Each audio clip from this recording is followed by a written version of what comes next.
Okay, I'm sure you guys have been wanting to hear Krystal and I's thoughts about the Tucker Putin interview. We're going to try something a little bit different here, just a little bit of an experiment. The first 8 minutes or so of this is going to be free in terms of our reaction. And if you want to become a premium subscriber, you can listen to our full analysis at breakingpoints.com. But let's go ahead and begin with the interview. Putin, really just embracing the full caricature of himself. Tucker asked him a simple question. Why didn't you invade Ukraine? It took us 30 minutes to learn that answer. We went all the way back 1,000 years. We learned about the great Yaroslav the Wise and every accord written since the year 900. Here's what he had to say. February 22nd, 2022, you addressed your country in a nationwide address when the conflict in Ukraine started. And you said that you were acting because you had come to the conclusion that the United States, through NATO, might initiate a, quote, surprise attack on our country. And to American ears, that sounds paranoid. Tell us why you believe the United States might strike Russia out of the blue. How did you conclude that? It's not that America, the United States, was going to launch a surprise strike on Russia. I didn't say that. Are we having a talk show or a serious conversation? Here's the quote. Thank you. It's a formidable, serious talk. Because your basic education is in history, as far as I understand. Yes. So if you don't mind, I will take only 30 seconds or 1 minute to give you a short reference to history for giving you a little historical background. Please. Let's look where our relationship with Ukraine started from. Where did Ukraine come from? The Russian state started gathering itself as a centralized statehood, and it is considered to be the year of the establishment of the Russian state in 862, when the townspeople of Novgorod invited a Varangian prince, Rurik, from Scandinavia to reign. Prince Yaroslav the Wise introduced the order of succession to a throne. But after he passed away, it became complicated for various reasons. The throne was passed not directly from father to eldest son, but from the prince who had passed away to his brother, then to his sons in different lines.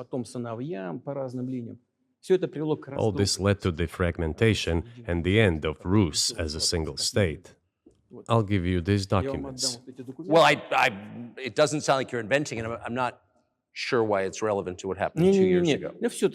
But still, these are documents from the archives, copies. So that was his friend Vlad. He was like, Vlad, give us those documents. For those who didn't watch the full thing, I'm not kidding. It was like that for 30 straight minutes. I listened to the full thing. I promise you, I internalized many of Putin's history lessons, but it was very clear here. And I thought what Tucker actually said the best in his follow-up was, okay, I don't see why this is relevant. And if it was, why didn't you invade Ukraine on the first day that you took into office? Yeah. If you think Ukraine is a totally illegitimate state, why did you wait more than a decade while being in office in order to invade? There were also, this is the other thing. Look, again, as someone who believes that Russia has legitimate security concerns and that NATO expansion was a strategic disaster for the US, Putin also is not calibrated for the way that we argue here in the West, because he didn't mention that once. It all went back to what? The history of Ukraine. Ukraine is an illegitimate state. And by the way, and this is what validates like the worst Russia hawks in this country, he kept saying how Poland, Lithuania, and all of them are illegitimate states too, under the same definition of why he hates the Bolsheviks and the Treaty of Brest-Litovsk. I mean, he did at least say, I have no interest in invading Poland. That would lead to a world war and that wouldn't be good. But and it's he did say that very unequivocally. I mean, he did say it unequivocally. Can take his word for it or not. Yeah, whether you could take the word for it or not. But my main takeaway is like, look, this man's brain is literally addled by imperialism. Like, and I put this out, this is my only real reaction, is everyone always talks about how Putin is KGB. No, he doesn't have a communist bone in his body. Putin is a straight out of central casting of the dukes and the czars of the late 19th century. He is the same paranoid, obsessive, feeling inferior to the West. They believe in Russian defense in depth in terms of imperial territory. Orban put it best, is that Russian security thinking has nothing to do with democracy. It has to keeping with the whole together. And that the togetherness, the security in the whole of the country is considered genuinely existential if we analyze it through the lens of the tragedy of the First World War. And then, according to Putin, the greatest tragedy in the history of Russia was the demise of the Soviet Union, not for communist reasons, but for imperial territorial reasons. And it is very clear to me that that is who he is. He is only solidified in age, and he has a almost autistic need to impress this upon the West and the American people. And the problem for him is that is just counter to any modern understanding of, not even just Western, modern understanding for the community of nations in the post-World War II era. Yeah. It just doesn't fly. I have many observations. Let me start with the most surface level. So it will not surprise you all to learn I have very low expectations for how Tucker would conduct himself in this interview. He vastly surpassed my expectations. I thought he did a good job in general. Yes. Good job. Especially if you think about it, and you are a journalist in this country, with an autocrat who controls the military, controls the police, whatever. You're in a tough position, right? You're in a jam. And it's not like you can just cut this man off when he wants to go on his, really it was 50 minutes of a historical diatribe, but definitely 30 minutes of a historical diatribe. And I don't think it really behooves you to cut him off either, because he decided this is what he wants to put out to us and to the world. And whether it was Tucker Carlson or George Stephanopoulos or whoever it was going to be, it was very clear Vladimir Putin was going to say his piece about the 1,000 years of history that he feels justifies this moment. And so for Tucker to just react by being like, I don't really see how this is relevant, that's really the best that you could do in that circumstance. And he went on, we'll show you some more pieces.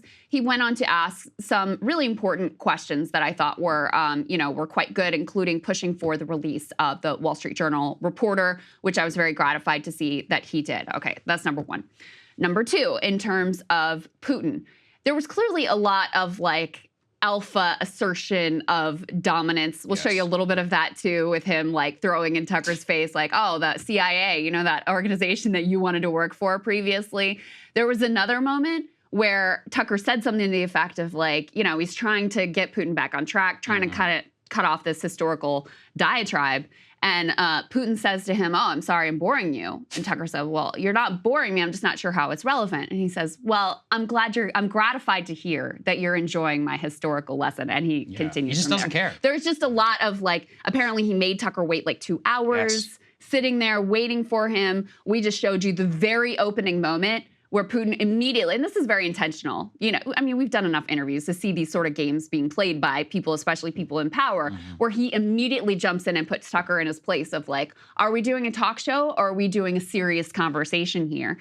That sets the tone for the entire thing. So, okay, so those are sort of the surface level theatrics. I reached out to our friend Yegor for his reaction. Russian, what is he taking from this? How is he viewing this? And he had Hey guys, if you like that video, go to breakingpoints.com, become a premium subscriber, and help us build the best independent media organization on the planet. That's right. We're subscriber funded. We're building something new. We want to replace these failing mainstream media organizations. So again, to subscribe, it's breakingpoints.com.